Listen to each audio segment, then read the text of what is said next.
Bonjour à tous et bienvenue dans cet AFDAS Zoom consacré à l'alternance dans le spectacle vivant.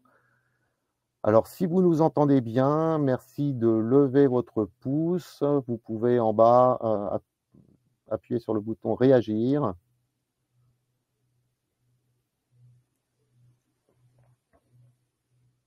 Voilà, j'espère que vous nous entendez bien. On a des C'est petits bon, pouces. j'ai l'impression que ça fonctionne. Donc, nous sommes ensemble pour une demi-heure environ. Vous trouverez sur la droite 2 onglets sur ce Livestorm. Un onglet chat sur lequel vous pouvez réagir tout au long de la présentation et un onglet questions sur lequel nous vous invitons à poser vos questions auxquelles nous vous répondrons en fin de présentation. Sachez que ce webinaire est enregistré et vous recevrez à l'issue de la présentation le lien vers le replay et le support de présentation. Donc moi je me présente, je m'appelle Éric Feuvret, je suis conseiller emploi formation et suis accompagné aujourd'hui d'Émilie Martin, conseillère emploi-formation. Aujourd'hui, nous allons vous présenter pourquoi l'alternance peut être une bonne solution pour développer vos entreprises et associations. Nous avons la chance que M. Chantebel du Centre chorégraphique national de Nantes nous accompagne pour témoigner de son expérience.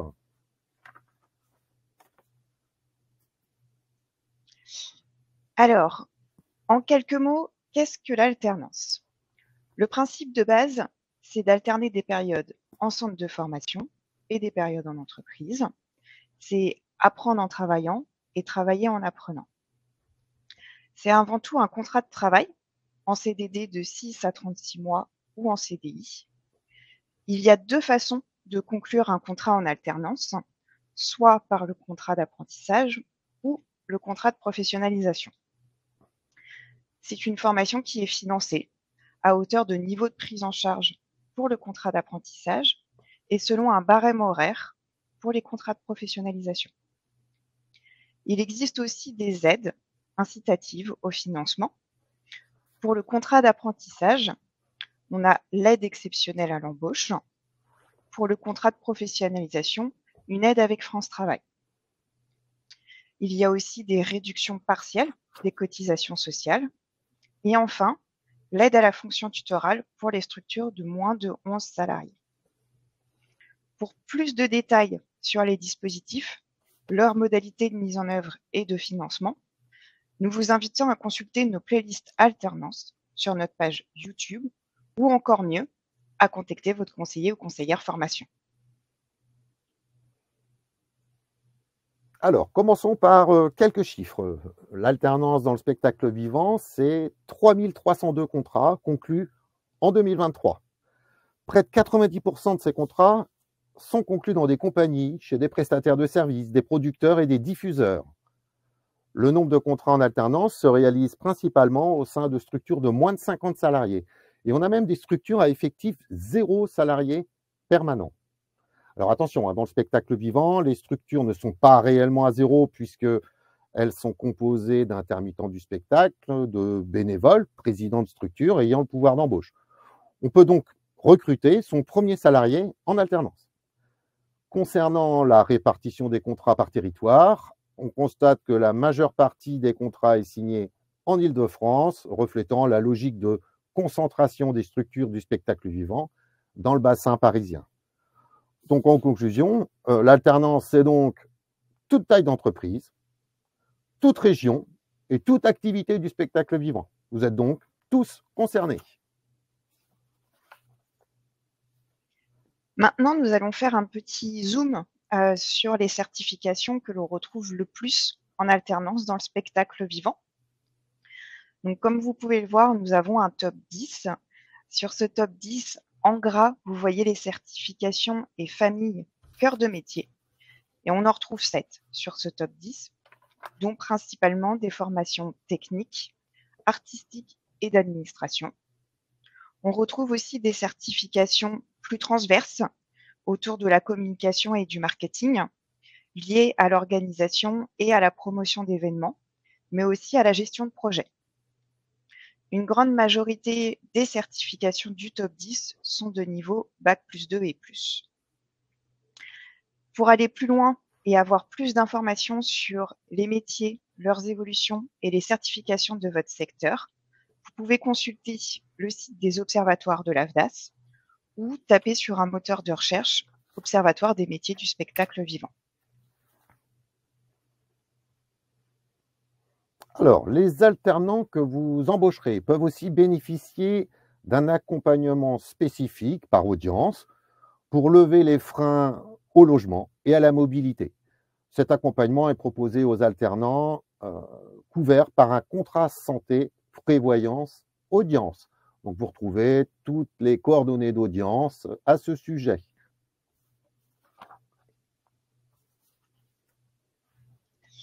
Nous allons pouvoir avoir quelques témoignages concrets de structures de spectacles vivants qui ont osé le recrutement par l'alternance. Alors, premier témoignage, nous avons eu la chance d'avoir le témoignage du Bon Scénar. Alors, cette structure, malheureusement pour des raisons d'agenda, n'a pas pu se rendre disponible aujourd'hui, elle s'en excuse, mais elle souhaitait malgré tout témoigner de son expérience. Donc, je l'ai donc interrogée il y a quelques jours. Alors, d'abord, le contexte, il s'agit d'une association créée à Vitré en 2007 avec une seule permanente en poste.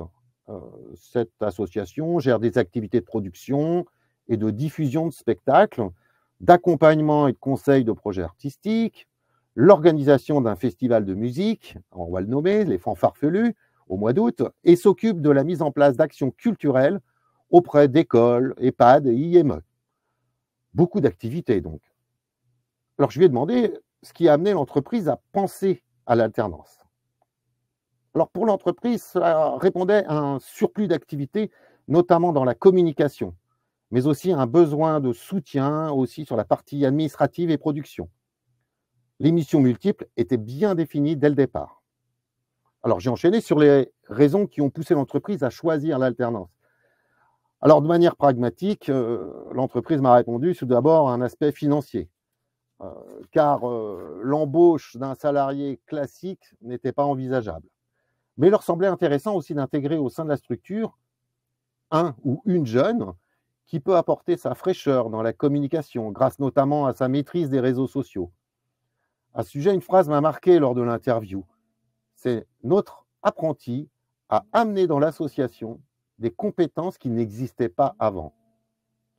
Alors, j'ai aussi questionné l'entreprise sur le type de profil qui a été recruté. Alors, il s'agissait d'un questionnement fondamental pour la structure. Le bureau du conseil d'administration et la salariée en poste ont créé une fiche de poste spécifique. Ils ont recherché plutôt un profil polyvalent car les tâches sont nombreuses et variées dans les petites structures du spectacle vivant. Ils se sont attachés à être attentifs au savoir-être car le poste nécessite rapidement de l'autonomie. Enfin, j'ai demandé quelques conseils ou recommandations qu'ils pourraient donner suite à cette expérience. Alors, ils ont insisté énormément sur le rôle du maître d'apprentissage, qui est déterminant pour accompagner la montée en compétences de l'apprenant. Ils font donc des points hebdomadaires avec l'apprenti sur l'avancée des acquisitions et des compétences, surtout en début de contrat. Ils communiquent aussi régulièrement avec le CFA. Dernière chose, ils attirent l'attention sur le fait d'être très vigilants en amont sur le calendrier de l'alternance. Celui-ci doit être adapté aux activités de l'association, notamment la saisonnalité des activités. Donc toujours, ça c'est en lien avec le CFA. Pour information, le diplôme visé est manager de projet en stratégie de marque et communication. C'est un diplôme de niveau 7, c'est-à-dire Bac+5. Merci Eric. Du coup, nous avons la chance d'avoir Monsieur Chantebel avec nous, qui va pouvoir témoigner de son expérience de recrutement en alternance et de son rôle de maître d'apprentissage. Bonjour Monsieur Chantebel. Bonjour. Tout d'abord, est-ce que vous pouvez nous présenter votre structure? Oui, bien sûr. Alors donc moi je suis responsable administratif du Centre chorégraphique national de Nantes, ou CCNN en abrégé, qui est une association qui a été créée en 1992. Donc c'est un label national, donc il y a 19 CCN en France. Et la particularité, c'est qu'ils sont dirigés par des artistes chorégraphes. Donc à Nantes, la direction est assurée par Ambra Senator depuis 2016. C'est un système de mandats. Donc le premier mandat fait 4 ans et il y a maximum 3 mandats pour 10 ans au maximum. Donc Ambra Senator termine ses mandats à la fin de l'année 2025. Donc un CCN a plusieurs missions. Donc la mission principale est la création de spectacles chorégraphiques de la chorégraphe, la diffusion de ces spectacles en France, à l'étranger, et également le soutien aux compagnies, donc que ça soit en résidence ou en coproduction pour les aider à créer leurs spectacles. Et on a aussi un volet médiation culturelle avec des ateliers, des stages, des interventions dans des écoles, des ouvertures publiques. Et le CCNN co-organise également un festival de danse qui s'appelle Trajectoire, qui a lieu tous les janvier dans la métropole nantaise. Et après, il y a des CCN en France qui ont des spécificités telles que de la formation ou de la programmation comme en théâtre. Et donc l'équipe du CCN est composée de 11 salariés permanents. Et voilà, chaque année, on fait appel à peu près 100 intermittents du spectacle, que ce soit en technique ou en artistique, selon les projets de la direction. Merci.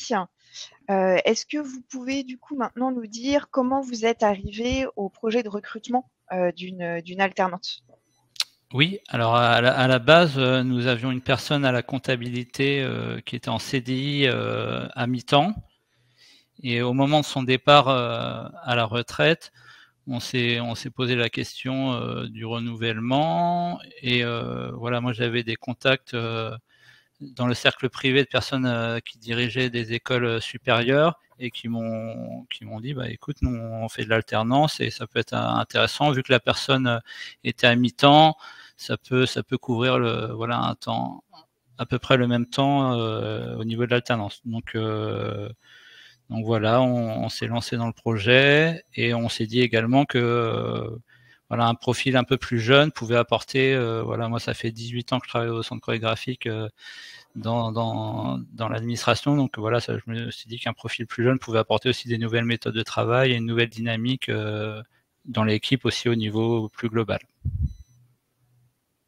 Ok, très bien. Du coup, comment vous avez mis en place ce recrutement et surtout quel a été votre rôle dans ce recrutement et comment vous avez accompagné l'apprenti dans ces démarches? Alors, faut savoir du coup, moi c'est la 3e personne qui est en alternance avec moi là, qui s'appelle Oriane. Donc j'avais eu 2 personnes 2 ans consécutivement.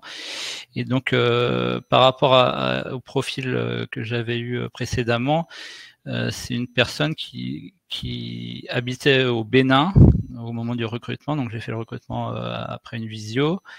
Et donc elle préparait un diplôme de master DSCG, donc c'est diplôme supérieur de comptabilité et de gestion. Donc en plus des démarches habituelles, j'ai envie de dire, dans le cadre d'un contrat d'apprentissage, voilà, je l'accompagne aussi dans les démarches pour l'obtention de son visa.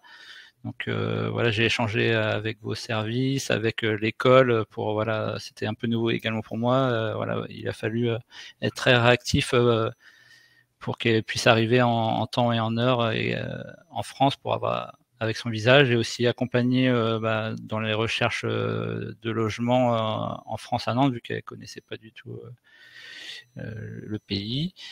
Donc voilà, c'était un accompagnement intense, on va dire. Et au moment de son arrivée aussi, avant le début de son contrat, j'avais organisé une rencontre avec toute l'équipe sur place pour la familiariser déjà avec les lieux. Ok, merci. Vous, quelle est votre expérience en lien avec justement l'accompagnement que vous faites de votre alternante du coup? Alors moi j'ai fait également des études de comptabilité avec un BTS et j'avais fait un stage pendant mes études au centre chorégraphique et donc ça s'était bien passé. Du coup ils m'ont rappelé en 2007, donc ça commence à dater et donc j'ai commencé en CDD pour remplacer la personne qui était au poste de comptabilité avant. Donc en binôme avec l'administrateur de l'époque qui lui aussi avait une formation comptable assez poussée. Donc j'ai pu au fil du temps être formé être formé un peu plus que ce que le BTS m'avait donné, et mes fonctions ont évolué au fur et à mesure, et lors du départ à la retraite de l'administrateur de l'époque en 2016, voilà, j'ai pris sa succession au poste de responsable administratif. Ok, très bien. C'est une question importante que je pose à Monsieur Chantebel, puisque je voudrais faire un petit rappel sur le maître d'apprentissage. Donc, le maître d'apprentissage doit être un salarié de la structure ou l'employeur bénévole de la structure. Donc, en tant qu'employeur, vous pouvez tout à fait être maître d'apprentissage. Par contre, un bénévole en employeur ne peut pas être maître d'apprentissage. Je voulais aussi rappeler que le maître d'apprentissage doit soit être titulaire d'un diplôme ou d'un titre en rapport et de niveau équivalent avec le diplôme préparé par l'apprenti ainsi qu'un an d'expérience, soit justifié de 2 années d'expérience professionnelle en rapport avec la qualification préparée par l'apprenti. Voilà. Faire un petit zoom, un petit rappel sur cette notion. Monsieur Chantebel, du coup, comment vous avez intégré l'alternante? Comment vous l'accompagnez au quotidien dans votre structure? Ben, voilà, il faut savoir que c'est évolutif au fur et à mesure du contrat. Donc bah, c'est surtout un travail je supervise toutes ces tâches en fait. Voilà, concrètement, en début de semaine, on fait un point sur l'activité, sur les tâches liées à celle-ci, et voilà, on met en place des systèmes pour voir les priorités. Après, voilà, c'est la communication importante, donc voilà, il faut qu'il y ait un échange constant. Je lui rappelle bien de ne pas hésiter à poser des questions dès qu'il y a des doutes sur ce qui est fait. La présence aussi est importante, donc on travaille dans le même bureau. Moi, j'essaye d'adapter mes horaires aux siens et au début, en tout cas, de ne pas caler trop de rendez-vous extérieurs pendant ses présences au CCN. Après, ça évolue. En deuxième année, il y a beaucoup plus d'autonomie, donc je la laisse plus libre dans ses tâches. Et voilà, comme vous disiez, comme disait l'autre entreprise là qui donnait un témoignage, voilà, des points réguliers sur son travail, sur comment elles se sont ressenties aussi. Et voilà, je lui donne aussi une liberté sur proposer des nouvelles méthodes de travail et être force de proposition, voilà, de ne pas hésiter. Très bien. Donc là, on a parlé un petit peu de votre lien et de l'accompagnement avec l'apprenti. Et de l'autre côté, comment vous êtes en lien avec l'école et le CFA? Est-ce que vous interagissez régulièrement avec eux? Le lien est important. Je pense que c'est important de bien choisir l'école et d'être en confiance avec celle-ci. Donc il y a un lien important déjà au moment du recrutement, avec beaucoup d'échanges mails, téléphoniques pour toutes les démarches. Voilà, bien choisir aussi cette école. Et après, voilà, c'est un lien constant. On a des échanges mails régulièrement. On est au courant des notes, par exemple. On reçoit les bulletins de notes. On est au courant des éventuelles absences. Donc, là, c'est la directrice de l'école qui est passée la première année pour faire un point un peu à mi-parcours. Là, il y aura une personne aussi qui va repasser. Voilà, donc c'est important ce lien également. Il y a réunion d'entrée pour présenter la formation, donc moi j'étais présent. Et voilà, moi j'essaie d'avoir un lien important avec l'école. Je les invite quand il y a des événements publics. Voilà, ils sont déjà venus voir des spectacles. Moi je passe à l'école de temps en temps, savoir si tout se passe bien. Ok, très bien. Pour conclure ce témoignage, Monsieur Chantebel, est-ce que vous auriez quelques conseils, trucs et astuces à communiquer du coup aux participants de ce webinaire? Oui, bah, comme vous le disiez précédemment, le choix de l'école et de la formation proposée, parce qu'il y a beaucoup de formations supérieures. Donc voilà, il faut que ça soit bien en adéquation avec les besoins, les missions du poste. Le rythme de l'alternance également, parce que peut y avoir certaines formations qui sont, par exemple, 2 à 3 jours par semaine au CCN et 2 jours à l'école, ou alors ça peut être des semaines entières à l'école suivies de semaines au CCN. Donc voilà, voir ce qui est plus adapté à notre activité.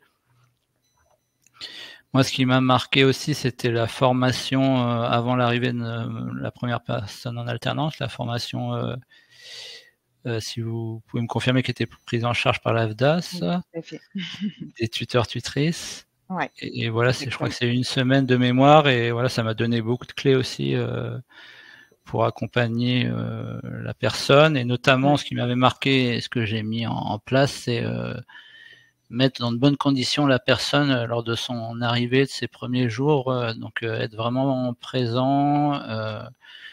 Moi, j'avais organisé une rencontre des petits temps d'une demi-heure avec chaque personne de l'équipe pour qu'elle sache un peu qui fait quoi dans l'équipe. Un petit café d'accueil, voilà, pour que la personne se sente bien accueillie. Dans la formation, j'avais retenu que c'était vraiment important que les personnes en alternance se sentent à l'aise dès le début. Et puis bien sûr, voilà, faire des bilans alors un peu plus réguliers la première année pour que les choses soient dites, s'il y a des choses qui lui vont pas, si moi j'ai des petits points à modifier, voilà, mais toujours dans la bienveillance et voilà, et toujours bien communiquer pour que tout se passe bien. Voilà. En effet, comme l'a mentionné Monsieur Chantebel, du coup, on a un catalogue de formation de tuteurs maîtres d'apprentissage pour pouvoir accompagner les personnes qui sont tuteurs et maîtres d'apprentissage. Alors que ce soit la première fois qu'ils le sont ou que ça fasse plusieurs fois qu'ils aient accompagné des apprentis, mais qu'ils ont envie de se recycler un petit peu. Voilà, on a un catalogue spécifique pour ça. Et dans tous les cas, faut pas hésiter à contacter votre conseiller ou conseillère formation pour être un peu aidé, accompagné pour voilà, le recrutement et l'intégration de votre alternant. Merci beaucoup, Monsieur Chandebel, pour ce témoignage. C'est toujours précieux d'avoir le retour d'expérience de nos adhérents. Donc, merci. Alors, merci, Monsieur Chantebel. Effectivement, c'est très intéressant. Alors, comme nous vous l'avons déjà dit, donc l'AFDAS vous accompagne à toutes les étapes en amont via notamment nos outils. Alors là, vous trouvez sur cette slide un certain nombre d'outils, notamment l'enquête alternance qui nous permet d'identifier les besoins en compétences et les tendances dans les secteurs couverts par l'AFDAS. Cet outil nous permet aussi d'impulser une culture de l'alternance auprès du plus grand nombre. Deuxième outil hyper important, c'est Calcul Alternance. Alors, c'est un outil qui vous permet de calculer le coût de votre prochain contrat en alternance, et tout ça en toute simplicité.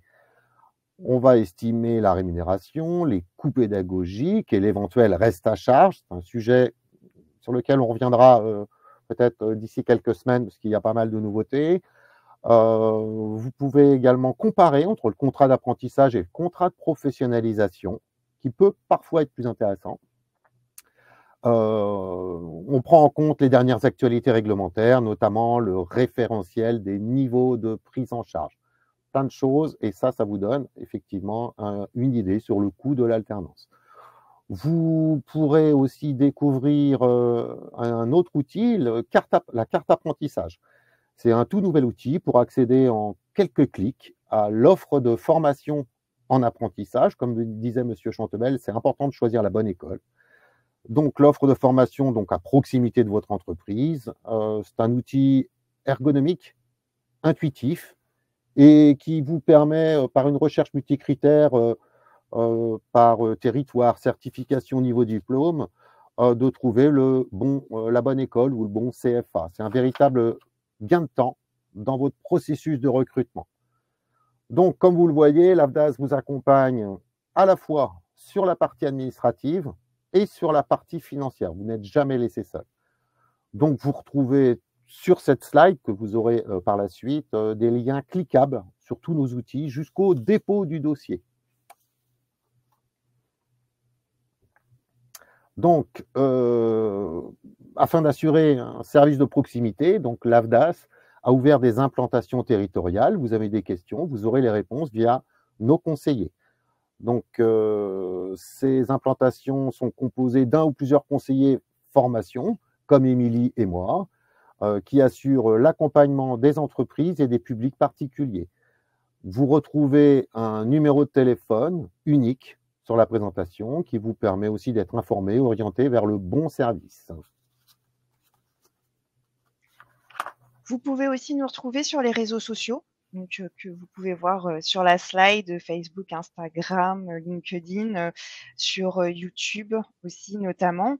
Et vous pouvez aussi vous tenir informé de nos actualités via notre newsletter et aussi consulter notre site internet sur lequel on retrouve un certain nombre d'informations, notamment des informations sur le contrat d'apprentissage et le contrat de professionnalisation et aussi les outils que Eric vous a présentés juste avant. On organise tout au long de l'année des webinaires pour vous donner des éléments de compréhension sur les différents dispositifs qui sont gérés par l'AFDAS. Les prochains webinaires seront spécifiques aux branches, un peu comme le webinaire d'aujourd'hui qui est orienté pour les structures du spectacle vivant. Et vous retrouverez du coup les dates sur notre agenda en ligne sur le site internet. Et vous pouvez aussi retrouver notre chaîne YouTube, sur notre chaîne YouTube, l'ensemble des précédents webinaires ainsi que les supports présentés. Alors, on arrive à la fin de cette présentation. Avant de terminer, nous allons répondre aux questions que vous avez pu poser sur le fil Livestorm. Je viens de regarder, il n'y en a pas beaucoup. En revanche, certaines personnes nous ont fait parvenir, en fait, en amont de la présentation, des questions. Donc, on va répondre à ces questions. Alors, Émilie, tu te lances. Ouais, oui. Eric, dis-moi, l'alternance, c'est pour qui et jusqu'à quel âge dans le spectacle vivant? Alors ça, c'est la grande question, puisque l'apprentissage, c'est réservé aux moins de 30 ans. En revanche, on a évidemment des personnes qui veulent faire de l'alternance au-delà de 30 ans. Il existe donc le contrat de professionnalisation, à condition que le stagiaire donc soit inscrit à France Travail et un numéro France Travail. Autre question peut-être, Émilie? Oui, j'en ai d'autres, j'en ai plein. Comment se renseigner sur le niveau de prise en charge de la formation de l'alternant? Alors, via l'outil calcul alternance que je t'ai présenté tout à l'heure. Voilà.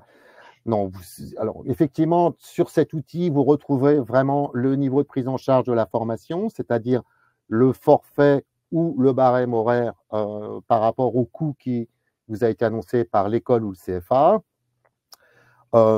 Sinon, bien sûr, vous pouvez solliciter votre conseiller AFDAS.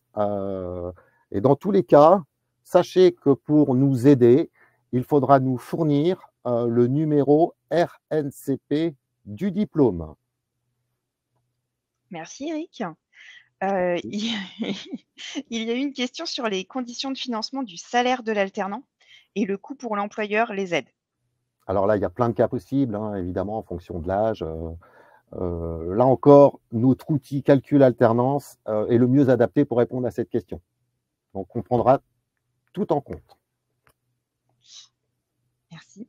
Y compris les éventuels salaires conventionnels, ce qui est important en fonction des branches. Donc, tout à fait. On a eu une question aussi, est-ce qu'il faut des bureaux fixes pour une alternante ou être entre production et télétravail? Alors, comme tous les contrats de travail, il faut un lieu d'exécution de celui-ci, ça c'est indispensable. Le télétravail est possible, même si, j'ai envie de dire, c'est naturellement déconseillé en début de contrat, puisqu'on ne va pas laisser un jeune tout seul en début de contrat. Mais c'est possible, c'est légal. Là encore, pour aller plus loin, sur un cas comme ça, je vous invite à solliciter votre conseiller emploi-formation. Et puis, je me permets de rajouter, mais comme l'a très bien dit notre témoin, c'est important d'avoir des points réguliers, de pouvoir échanger et bien accompagner son alternant, au moins sur la première période, on va dire sur le début de son contrat. Donc en effet, je rejoins Eric sur le début d'un contrat. Je pense que c'est intéressant d'être le plus en proximité avec son alternant. Et puis après, quand il y a une montée en autonomie, en effet, pourquoi pas mettre en place du télétravail. Une autre question, c'est pouvez-vous nous aider sur la recherche de formation? Bien sûr, d'abord par l'outil carte apprentissage que j'ai présenté tout à l'heure, et puis sinon en sollicitant votre conseiller, on vous aidera. Alors, une autre question qui était posée en amont et qui recroise une question qui a été posée sur le chat. Quel est Oui. le montant de la prime d'État? Alors, à ce jour, la prime s'élève à 5 000 € pour les structures de moins de 250 salariés. Donc cette prime, c'est sur la première année du contrat uniquement. Heu, Cette prime ne concerne également que les contrats d'apprentissage. Pour les entreprises de plus de 250 salariés, cette aide est soumise à condition. Alors c'est une aide qui est inférieure, qui est de 2 000 € et qui est soumise à condition. Voilà. Pour les contrats de professionnalisation, il peut exister des aides, et là, il faut s'adresser à France Travail. Merci. Dernière question, comment Donc assurer un oui, juste pour finir, puisqu'on a une question de Marianne, en direct. mmh, Donc l'aide de l'État n'est pas maintenue à 6 000 €, ça c'était sur, l'exercice 2024. mmh, Elle a été ramenée à 5 000 € à partir de février 2025. Voilà. tout à fait. Et donc la Autre dernière question? question, oui, c'était comment assurer un meilleur suivi des alternants tout au long de leur parcours? Ah ça, c'est le rôle du tuteur, hein, dont on a parlé tout à l'heure, c'est essentiel. Il doit s'attacher à faciliter l'intégration de l'alternant, à transmettre son savoir-faire aussi. Mmh. Et puis le lien, il communique avec le CFA tout au long du contrat. C'est un rôle essentiel. Alors je vois qu'il y a également, une autre question, sur le fil, c'est comment connaître le niveau de prise en charge des frais de scolarité? Donc là encore 2 moyens, heu, l'outil calcul alternance ou la voie royale, le conseiller Le emploi conseiller. formation Ouais, ou la conseillère, exactement. Si je peux compléter sur ce point, je vous en prie. moi, l'AFDAS m'avait permis aussi d'un peu négocier le coût que l'école avait annoncé, parce que tout ne pouvait pas être pris en charge par l'AFDAS, du coup, vu que c'est un taux horaire, je crois. Et donc, voilà, ça m'a permis, les échanges avec l'AFDAS et l'école, de diminuer le coût de la scolarité. Voilà une excellente remarque parce qu'effectivement, souvent les écoles, envoient, des conventions avec des chiffres parfois gonflés, hein, je ne veux pas faire de généralité et tout est négociable, tout est Mmh. négociable. Et c'est aussi bien comme remarque parce que, c'est là où c'est intéressant d'utiliser soit le calcul alternance, soit de revenir vers nous en amont de votre recrutement avant d'avoir validé le profil. Parce qu'en effet, vous pouvez avoir des restes à charge. Donc, sécurisez, au maximum votre recrutement, revenez vers nous. Revenez vers nous, on est vraiment là pour ça, hein. C'est ce que je dis souvent à mes adhérents, c'est notre travail. On Tout est à fait. conseillers, on est là pour ça, donc hésitez pas à nous contacter, soit sur votre espace AFDAS, soit le numéro de téléphone que Eric a mentionné tout à l'heure. Voilà, on répond généralement assez rapidement, donc hésitez pas à nous solliciter pour avoir toutes les informations et être à jour aussi des actualités qui peuvent bouger. Je vois qu'il y a pas d'autres questions, sur le fil Livestorm. Mmh. Donc, eh bien, on vous remercie, de votre attention et puis à très bientôt pour un prochain webinaire. Au revoir. Merci à tous. Merci à tous, au revoir.